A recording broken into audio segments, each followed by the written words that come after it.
how to add text on screen in Adobe Premiere Pro completely for free in less than 2 minutes. So drag your video onto the timeline like so, and then find the point where you want to add text, and then click T on your keyboard, and then it will pull up this, and then click and hold on here, and boom, now you can type in whatever you want, and then click enter, Control A to highlight everything, and then under essential graphics you can click and flush.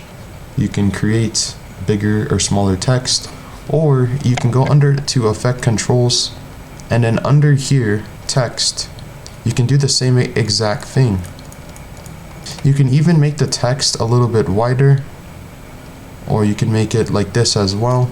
And then under here you have fill and stroke.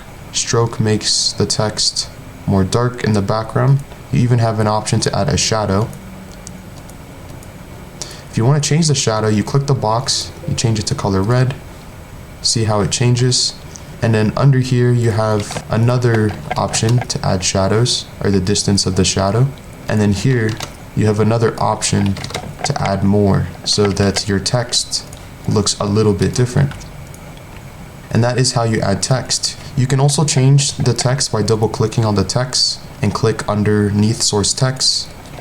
I'm typing in Arial, and as you can see that the text changed to a different font. That's how you add text in Adobe Premiere Pro completely for free. Thank you for watching. Subscribe to the channel for more free editing tutorials like this.